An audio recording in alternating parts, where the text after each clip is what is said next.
Chris Scalzo here with Matt Howell. And in this episode of The First Round, Matt and I checked out Midnight Special, a little indie sci-fi film about a kid. And, well, I'll let Matt tell you what it's all about.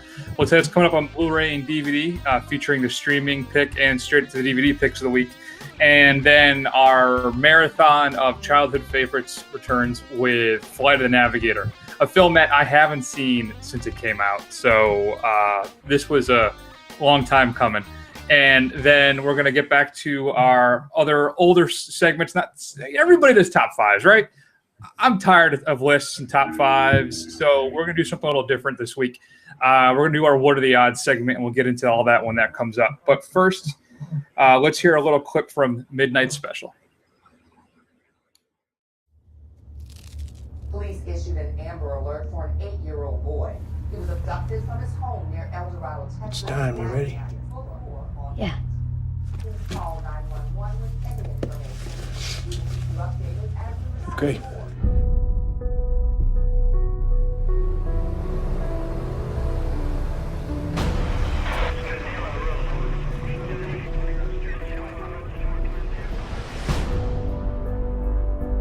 What do you know about Alton Meyer? I wouldn't know where to start. He would have fits. Things would break. It was like a feeling. Kind of feeling.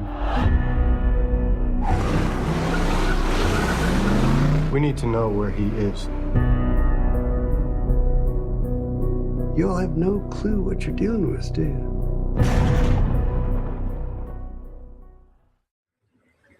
So, Matt, why don't you break it down for the kids? What's going on in Midnight Special? Well, that is a good question, Chris. Essentially, it is about a young boy who is on the run from religious extremists and the government and cults with his father and another companion. And it turns out he's got all kinds of special powers that, obviously make him an interest to the government, because the government always wants special powered kids if movies have taught me anything. He's also got the cult coming after him because they think he's some kind of savior or messiah.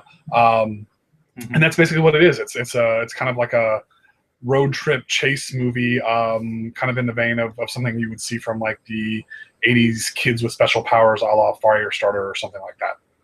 Yeah, it does kind of have that throwback feel to it, doesn't it? Yeah. I officially a few times too, I got a very Spielbergian feel to it, and a couple Kubrickian shots too. Where you're panning scenes, when there's a scene when they're rising up through kind of in a cornfield or something as the view expands. And there were times I much felt like man, is this a cinematographer for Kubrick, the way that was done? So I was very impressed with some of the shots with this. I got to tell you, Matt, this thing really swept me up from the beginning. I was really drawn into this world. So Jeff Nichols, if you're not familiar, he's done some pretty interesting films, right? He did Mud, which is part of The Reconnaissance, right? When Matthew McConaughey kind of revitalized his career. And then for me, Take Shelter, again with Shannon, as another great little film about a guy who might be going crazy because he thinks there's some natural disaster on their way to him and his family as he prepares for it. But that's a great film as well. So I was really geared up to check this out. As I said at the beginning, it just swept me up. So, Matt, what happened? Why at the end was I kind of like, all right. Yeah, so one of the things I really appreciated about this film is that it doesn't try to really explain everything. Like, it just kind of trusts you to drop you in the middle of it, that, just kind of go along with the ride with me, and you're going to figure it out as you go along. And I really like that approach for like the first 3/4 of it. But towards the end there, I think he just showed too much, and I think a lot of it was just kind of unconvincing towards the end. I think I get what they were going with that, but I don't know. I don't know. I kind of lost it. It kind of collapsed under the weight of its own verisimilitude for me. Yeah, I would probably agree if I knew what that phrase meant. I feel, though, I agree with you. I think a couple of my notes I had was like it barrels along. It's very tense for the first 2/3 of it. I think the mystery smartly unfolds. What's this kid? What does he do? Who is he? What's this cult factor? Who's Michael Shannon? It really does a great job of just giving you just enough information as the film progresses. So, like you said, you're figuring things out as it goes, but he just teases just enough for you to kind of keep you hooked as it plays through. But my big issue, like I said, I feel like I don't know if it just kind of peters out for me. Right. I don't want to ruin the ending for anybody because that's a big part of the mystery, obviously. But it did kind of just for me kind of felt like it ran out of gas by the last, I don't know, with like 20 minutes to go. So I don't know if I was let down by the reveal.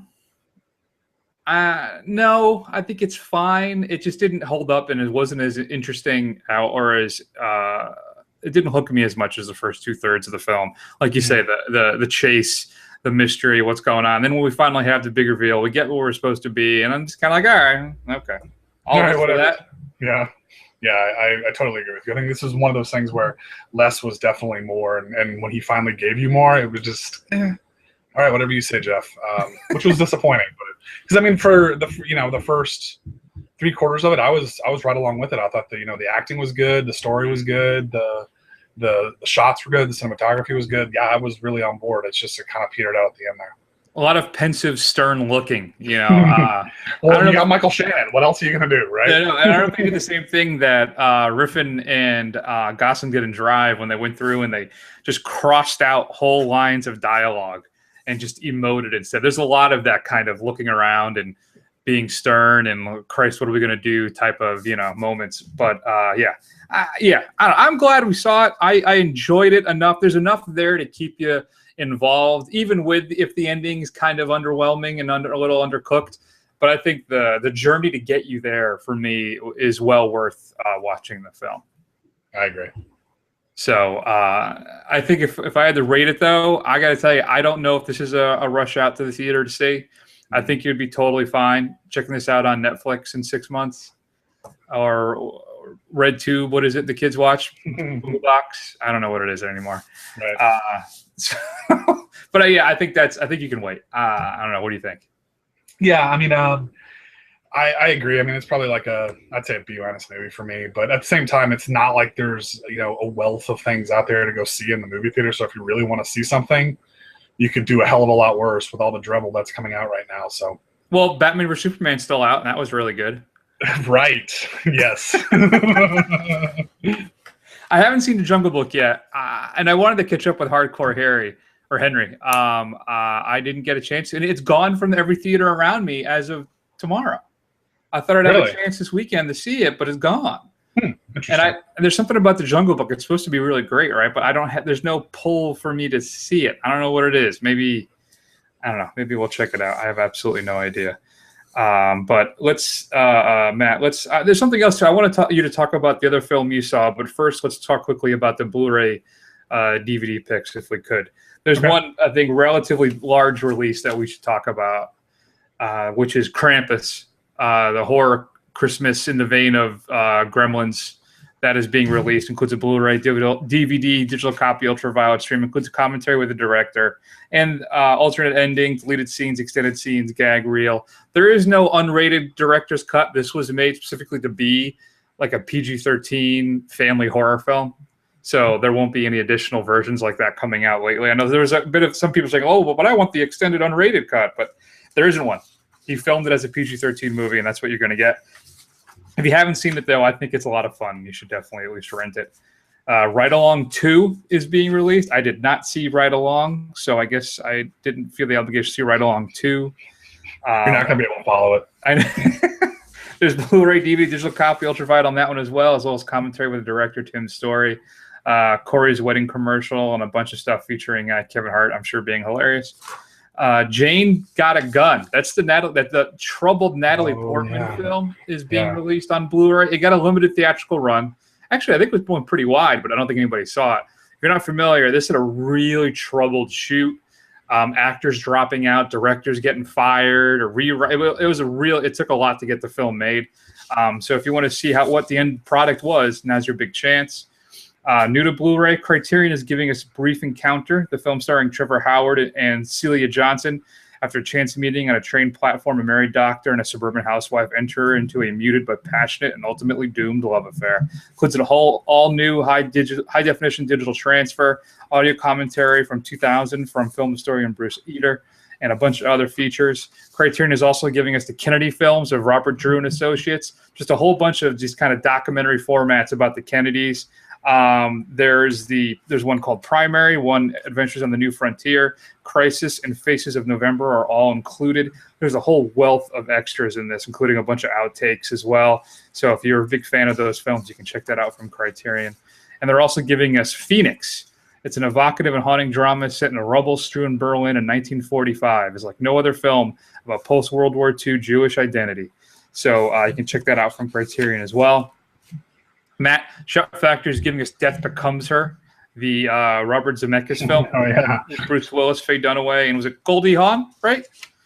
And if you're not familiar with that one, that's where, I don't remember exactly what the whole thing was, but the two women are like competing and they become obsessed with living forever or looking young. And this potion that they take gives them kind of immortality, but unfortunately the immortality includes whatever horrible things happen to them. Right. So that's getting released. And of course the classic Dolomite, the blaxploitation film, is being released. It's a region-free, I think it's from Arrow. But you can check out Dolomite on Blu-ray. Includes a new scanned and restored 2K transfer from an original discovered 35mm negative, a Lady Reed uncut featurette, a making of documentary, and a whole bunch of stuff. So if you're a Dolomite fan, your Blu-ray prayers have been answered. William Friedkin's cover version of Wages of Fear, Sorcerer, is being released on Blu-ray, starring Roy Schneider. Operation Dumbo Drop is being released on Blu-ray for the first time, as well as What? You know the horror films? It's a snake movie with I think it's Dirk Benedict, and it's a snake horror film. And a couple things came out last week that we weren't around to talk about. I just want to mention briefly. Scream Factory released the Texas Chainsaw Massacre 2. Tobe Hooper's comedy horror film is black comedy horror sequel to the original TCM. And then, of course, I believe Arrow has released the cult classic The Stuff. If you haven't seen that one, that is well worth watching, I think, just for Michael Moriarty's performance. Your straight to DVD pick of the week, Matt. I'm going to go with Young Rebels. It's from the director of Samurai Cop. If you haven't seen Samurai Cop, I am telling you, you can check it out as quickly as possible.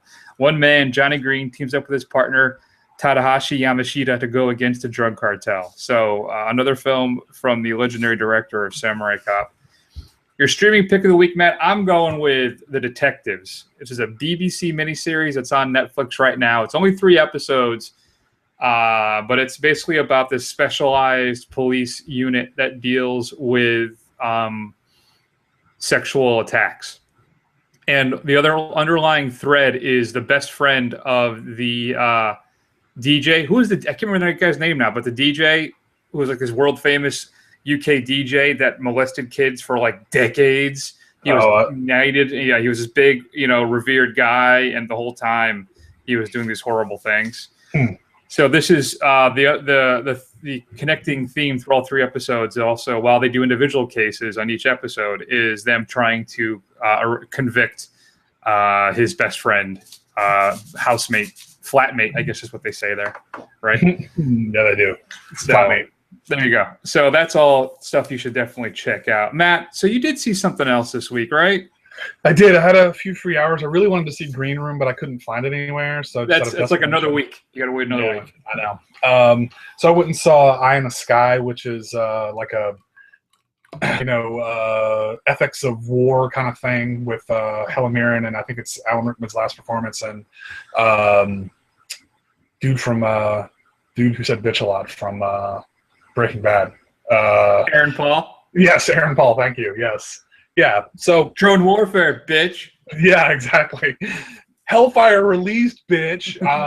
Yeah, it was interesting. I mean, it's definitely kind of like one of those like adults, pop boiler things, where it's a lot of, basically the whole movie is a lot of scenes in rooms where people tensely negotiate the ethics of trying to blow up some terrorists from, 20,000 feet, and trying to have all this stuff and getting it right.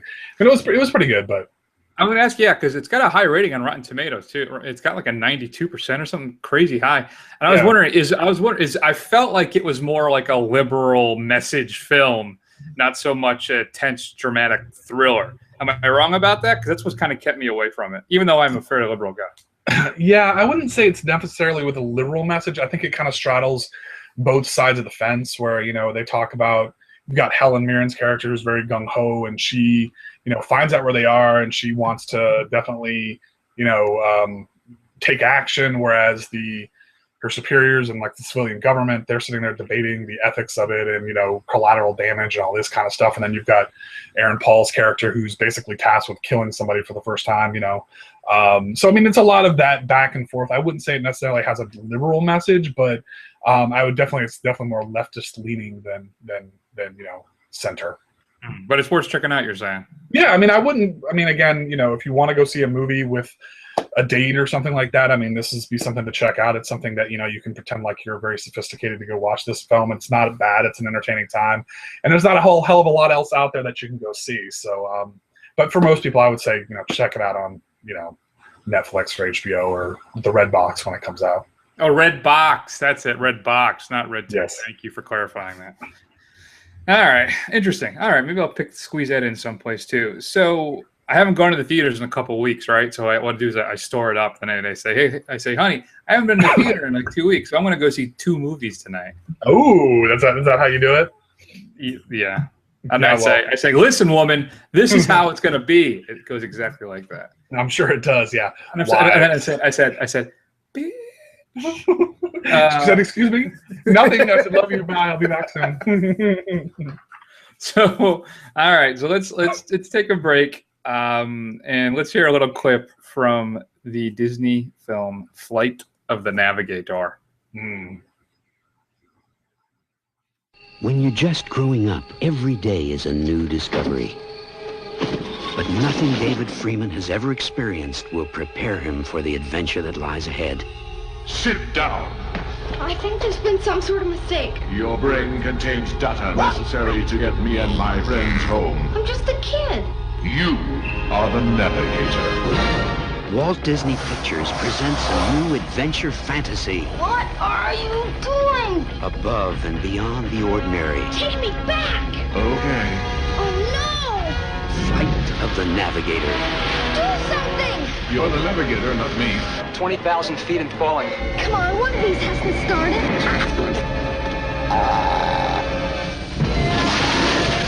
His mind is the key to an adventure on the most fantastic hot rod in the universe. A story of a spaceship. That flying saucer's first rate. Be cool, dudes. A friendship. I'm gonna miss you. I'm going to miss you, too. And an experience beyond imagination. Don't you want to take a turnpike? I'm the Navigator. Flight of the Navigator. Disney's new adventure fantasy. Matt, did you know Flight of the Navigator was the first time acclaimed musical guy, composer, film score composer Alan Silvestri went entirely electronic for the film score? Oh, really? I did not know that. I read that when I was doing a little bit of research about this film. And for some reason, I convinced myself over the years that the E.T. kid was the guy in this film. I didn't realize it's actually Joey Kramer, the drummer from Aerosmith, which I had no idea that he was that young. That he was that young in 1986? I anticipated he would have been older, being in Aerosmith since what, like 70? But I'm still trying to figure out that math. So, Matt, if you're not familiar, for the kids at home, Flight of the Navigator, released in, 1986. This kid is at what I think is an interesting, horrible event, right? The movie starts off with the Frisbee Dog Championships. Now, what you don't know, back in Fort Lauderdale in the 80s, these things were merciless. Like, if you didn't win, you were put down. That's how stuff used to be here in Florida in the early 80s. So anyway, they're at this Frisbee championship with the dogs and the whole family's there. And what's her name there? Nancy Cartwright, or Veronica Cartwright, excuse me, thankfully back from her trip on the Nostromo. I don't know how she made it off the ship, but it's good to see her. So the kids are going home, and he's fighting with our buddy David, who played by the drummer of Aerosmith, Joey Kramer.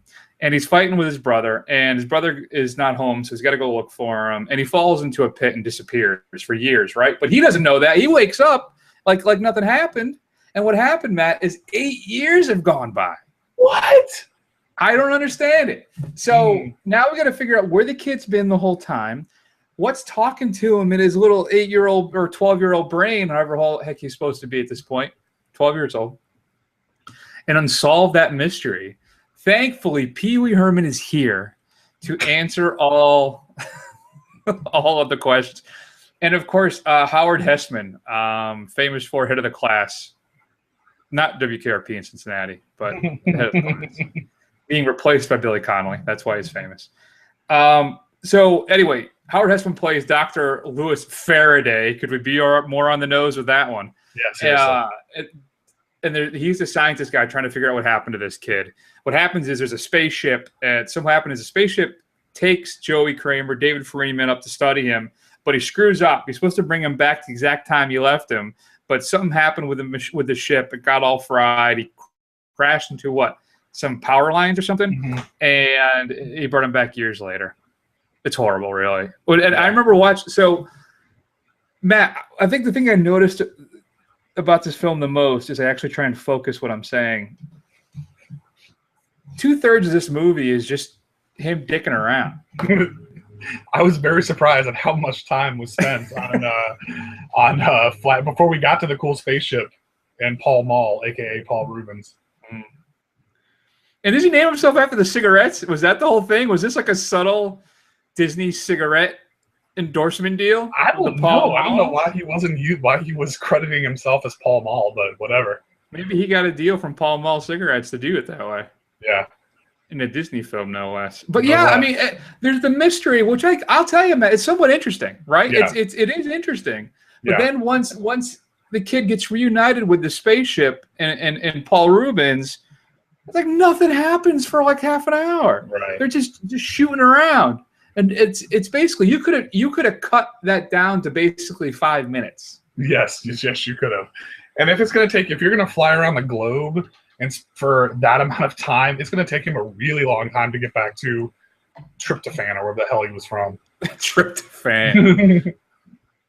Yeah, I think that's the thing that really bothered me the most. Listen, I enjoyed it. It was fun to watch. I haven't seen the thing, like I said, probably since it came out. I remember liking it a lot as a kid. I would have been 11 years old when this thing came out. But man, like I said, they just dicking around for a third of the film where nothing happens, nothing of any consequence. It's Phalon. That's the name of the planet. Thank you, Wikipedia. So I don't know. It's you know what? It's a kids movie. It really is. Does it hold up? I think it does because it does exactly what it portends to do. Right. You know, we're not breaking any new ground here. This is just another kind of ET-esque kind of family sci-fi adventure type thing. I remember looking up, I'm halfway through the film, right? The spaceship has just been introduced. I'm like, whose voice is that? It sounds familiar, but it's off, and I can't place it. But I'm like, I look it up, and they said it was Paul Rubens. I was like, what? And then the comedy kicks in. And at that point, it's like it's full on Pee Wee Herman half the time. Then for the rest of the movie, I know it was. This is weird. This movie had a lot of weird tones going. I mean, I was actually kind of into it for those first 45 minutes when they're talking about the whole mystery of David and all this kind of stuff. But man, I don't know. It was a very strange film. I don't know if it really held up for me. But I mean, what was interesting is that I remember very little about it. I just remember liking it when I was. Yeah, same with me. I remembered absolutely next to nothing about it. And then it just got kind of weird and weirder as it went. It has a lot of tonal shifts in this film. That's true. But I did you know what? I think it had a lot of great ideas and a lot of imagination for the first 40 minutes. And then once they get to the ship, everything kind of just ends. And they're just zipping around. I like the introduction of the different little alien specimens that he's got. That was kind of fun. Yeah. The ship design being basically a big silver walnut. But still, I don't know. I enjoyed it. It's fine. I want to point out, Matt, because we're gonna do a award ceremony at the end of this. All right, so you're gonna have to remember all of these things. Only one embarrassing insult here, where their brother calls the other brother retarded. He calls his dog retarded. Oh, okay, the dog. Thank you. But I got to say, considering what we've been experiencing, that's not too bad.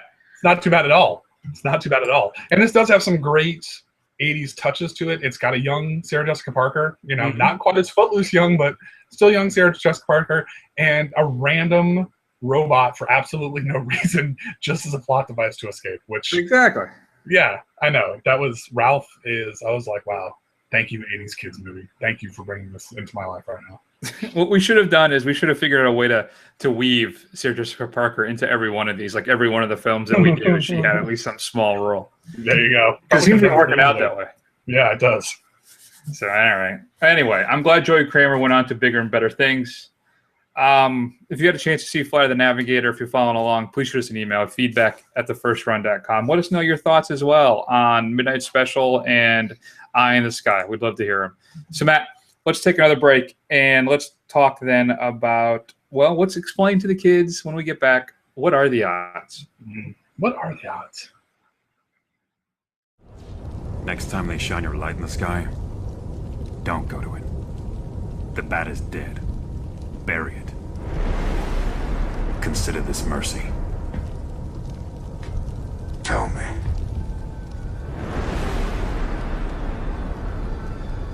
Do you bleed?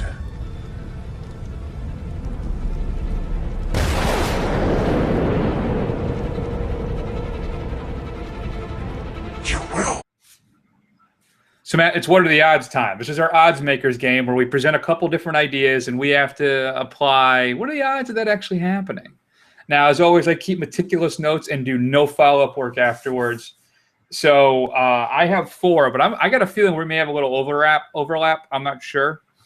So we'll see. I'll go first, though, just because, I just had another great idea. But I think it's already been debunked. Anyway, all right, let's move on.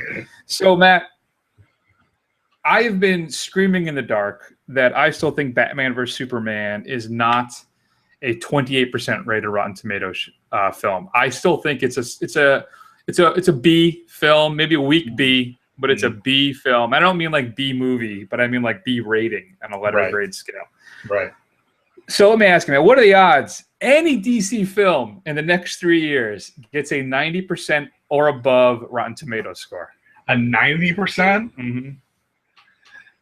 So what's coming out in the next few years? We got Suicide Squad this summer. We've got Wonder Woman, Flash, Aquaman,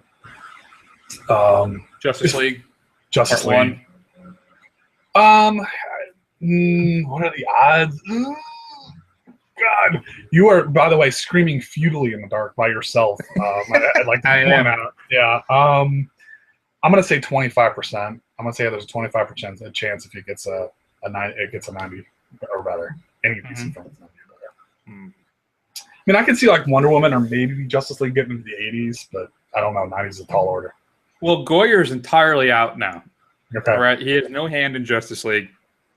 That's going to be the guy who wrote Argo. Is writing those films. 25%. Yeah, it kills me to say this, but I think you're close. I think you're close to what it is. I don't. Problem is, from what I've heard now, they're going to make Flash a Flash team-up movie with Cyborg of all people. Okay. Because they don't feel Cyborg rates his own film, so they're just going to shoehorn him into that one.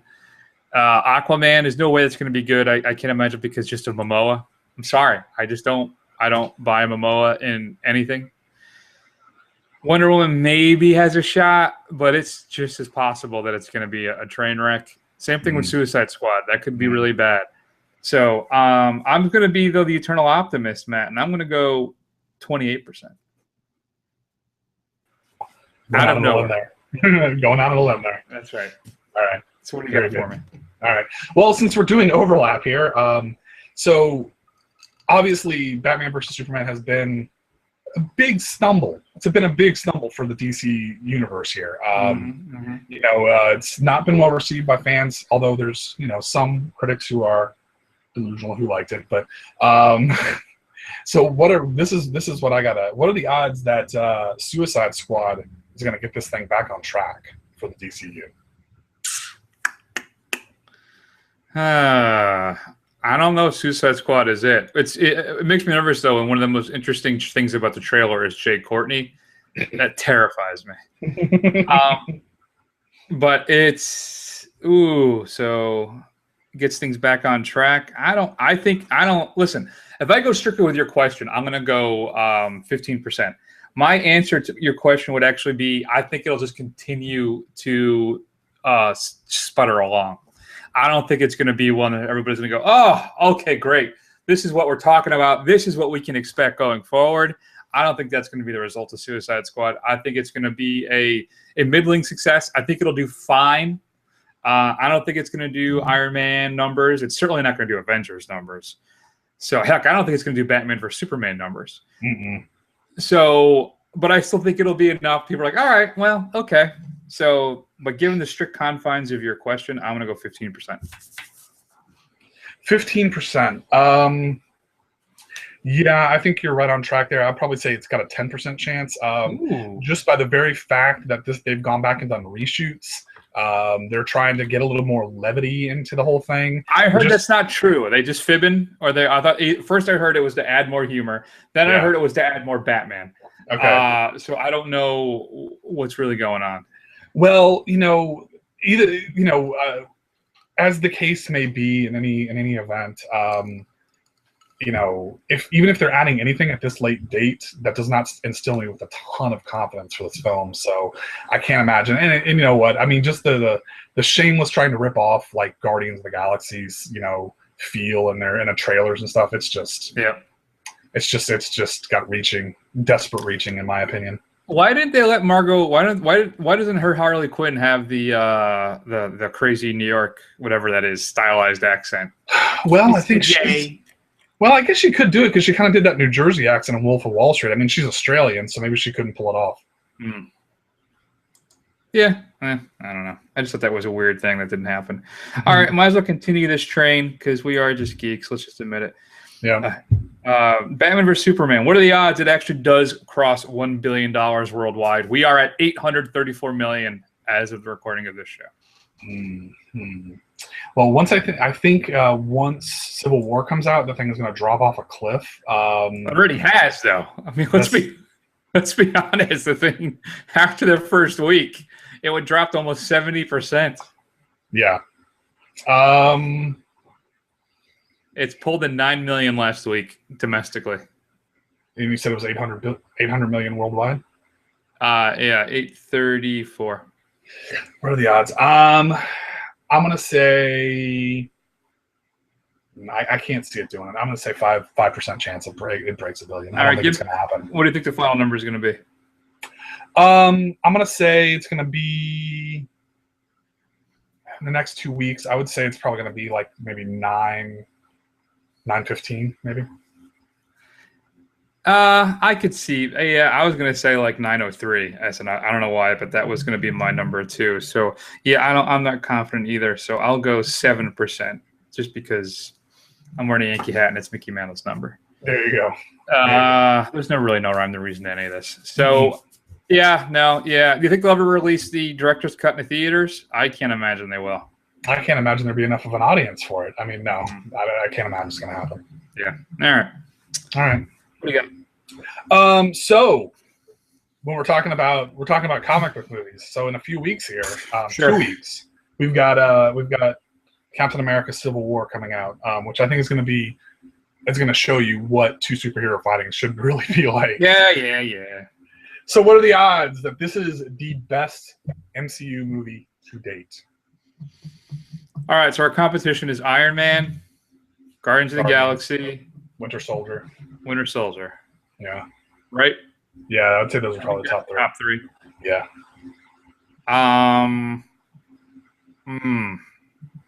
You know what? I haven't watched Guardians of the Galaxy again since I got it on Blu-ray. I've been afraid to watch it. I feel it's going to be too kitschy. Okay. I don't know if that's true. Maybe I should just watch it. Mm. Are you going to partake in the Captain America marathon? AMC's doing. It's Captain America. No, it's Captain America, Avengers, Winter Soldier, and the Avengers 2, and then the new movie. I probably won't do any of those things. No, I don't don't do those kind of things. Yeah, me neither. Here's your number. Are you ready? Are you sitting down? I'm sitting down, obviously. 90%. 90% is going to be the best one. Mm-hmm. I think we got the Russo brothers really at the height of their powers now after Winter Soldier. Mm-hmm. We have Black Panther. Yep. Who is awesome. And then Spider-Man. Yeah. I don't know I don't know how you're topping this. You have RDJ is in the film. From what I understand, and I don't know if this is spoilers, if I should say spoiler or not, because I don't know if this is true. But from what I understand, the bulk of all of the heroes are in the first 20 minutes of the film. And as the film progresses, people drop out. Right. So you're finished basically with Sebastian Shaw, Chris Evans, RDJ, and I think is that his name, Sebastian Shaw? The guy who plays you know who. Yeah. The Winter Soldier. Yes. So Stan, whatever the hell his name is. Sebastian. Anyway. Sebastian Shaw, I think, is an X-Men villain. Yeah, he's part of the Hellfire Club. Yeah. Oh, all right. Man, I got to get out more often. Luckily, I'm already married. So, but anyway, so yeah, no, I'm confident. I'm telling you, man, I think this thing is going to be insanely good. Yeah. I'm pretty stoked for this. Yeah, I think there's a 90% chance I'm right. I'm gonna steal your. I'm gonna copy you. 90% chance this is the best one. And I would even go so far to say that just from what we know now, obviously we haven't seen anything, but of what we know coming out, this very well could be maybe the best for a long time to come. So we'll just have to see. I mean, this looks pretty freaking awesome. I cannot tell you how happy I am. We got Peter Parker Spider-Man coming into this. I'm very stoked. I can't wait to see what they do with him too. Yeah. What is it? Homecoming is the name of his Spider-Man movie? Yeah. Right, listen to me now. We do not need an origin. Yes. We don't need to see Kal-El's spaceship crash on Earth. We don't need to see Spider-Man bitten by a radioactive spider. We don't need to see Bruce Wayne's parents shot. We don't need to see any of that. All right, we're done. We got it. Mm-hmm. Even kids. There's people who've never seen a Superman movie across the world who know his origins. That's how much it's intertwined in the planet's culture. All right. Right. So we're good. Just Spider-Man in high school. Run with it. I think you're going to be fine. All right. Interesting. But yeah, no, I think you're right. I think it will be the best film so far in the MCU. And it pains me because of the whole Batman Superman thing. Carrying on, Matt, let's get off of comic books. Jesus Christ, enough of that stuff. There's more out there. All right. Matt, film you just talked about before, Green Room, being released in a couple weeks. Yes, I'm looking forward to it. Supposed to be fantastic. A kind of punk meets skinhead horror thriller film where Patrick Stewart is the go-to bad guy. Mm-hmm. Right? So, Matt, what are the odds Patrick Stewart becomes the Liam Neeson of villains? Ooh. So now he has his second career playing these heavies for like the next 10 years. I'm going to say 75%. I don't think he's going to do it, but I would love to see it happen. I would love to see Captain Picard really just kind of go out there, and I really cannot wait to see what he's like in this movie. I hear he's absolutely amazing to watch in this. You meant like Human Centipede 4. Come on, he's too classy for that. He's too classy for that. But you said 70% on that? I like that. 75, actually, I think you said, right? 70, 75? Anyway, it doesn't matter. Yeah, I can tell you, I'm going to go 65 on that. But I got to tell you, I would love for him to have that second or third act at this point, whatever it is, with him just being this absolute terrifying badass in films for like the next 5 to 10 years. I'd really enjoy that. It's more of a wish. It's more of a wish. I think that is wishful thinking on your part, but yeah, I think it would be fantastic.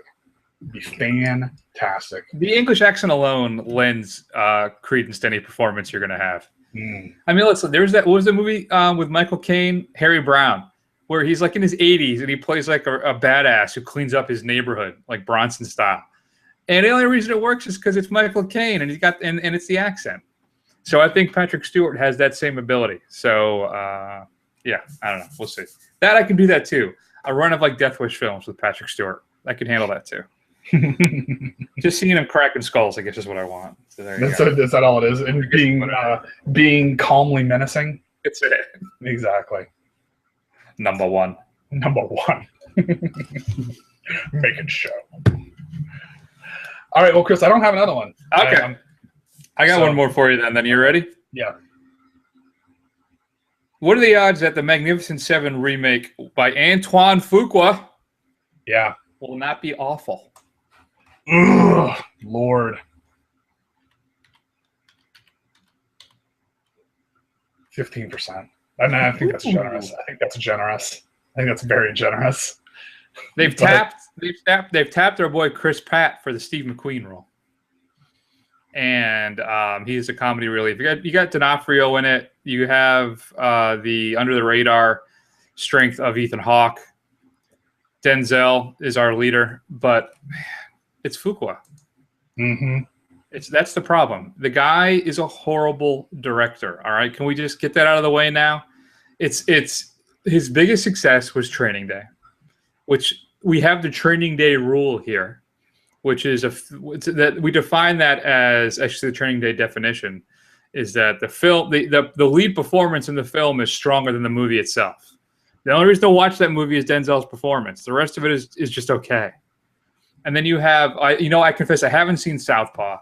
But The Equalizer, not good. Olympus Has Fallen, nope. Brooklyn's Finest, nope. Shooter, can't help you. King Arthur, no. Tears of the Sun, no, thank you. The Replacement Killers, next.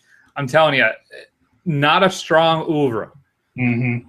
So to remake a classic remake of a classic film,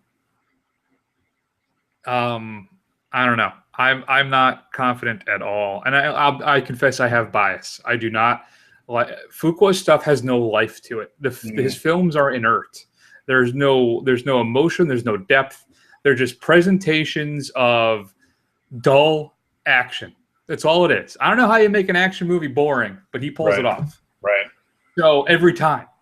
So I am not excited for this at all. I don't even know if I want to go see it. It kills me because I love Westerns. I love Denzel.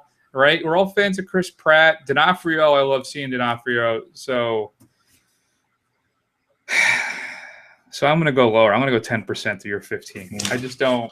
I have no faith in the man. Yeah, it's not going to be good. It's going to be a disaster all around. So, but I gotta admit, I'm loving the rush of Westerns as of late. Yeah. So we're getting a little bit of a renaissance here. But this should do poorly enough where it'll kill it. So enjoy it while it lasts. It could very well. It could very well be the end of the Western revival. Thanks a lot, Antoine. Gee, thanks, Antoine. Tony. Nobody. It's without having seen a single frame of film yet. We know what you're doing. We'll see. I don't know. And you know what? Do yourself a favor. Don't watch this. Don't even watch The Magnificent Seven, the original film when this comes out. You watch The Seven Samurai. One of the most important films ever made. Never mind one of the most beautifully shot, emotional, because that's what's so great about it, is it's not so much about the action in that film, right? Which is fantastic. You have some incredible action scenes, some fight scenes in that film, but it's the heart of that film is what makes it work as well as it does. So if you haven't seen The Seven Samurai, watch it tonight. Yeah, seriously, that is a gaping hole in your cinema viewing if you have not seen it. And then email me and say thank you at feedback@thefirstrun.com. Thank you, Chris, for telling me to watch The Seven Samurai. And then watch Rashomon. That's the film that got me into Kurosawa, actually. That's the first one of his I ever saw. Yeah. Anyway. Next week, Matt, I have no idea. Like I said, that next week as if we're definitely going to be here in a week. Next time. I'm pretty sure Green Room is going wide this week. It says April 29th. On my Rotten Tomatoes thing right now. Okay. That along with Keanu. But if maybe it'll be next week. Who knows? I don't know. We'll try and track it down. So next week, the big release supposedly this week is The Huntsman. What is coming out this week though? What's that? Everybody Wants Some. Yes. That might be then what I check out. Okay. And then limited release for the new Tom Hanks film, A Hologram for the King. Elvis and Nixon limited, I think, is getting a little push right now. Mm-hmm. I don't know. We'll figure that all out next week too. I don't know. What do we do? What's left? Spies Like Us and what for the marathon? War Games. I think that's what we're down to. Spies Like Us in war games. All right, we'll have to figure that all out. So that's a big show for this week. Thanks for listening, everybody. Yeah, thank you. I'm going to take an extended break, and we'll see you all in a week. Bye.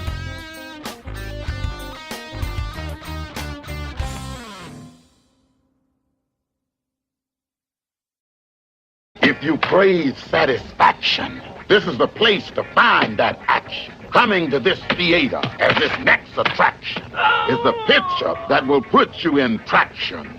Dolomite, starring me, Rudy Ray Moore, as Dolomite.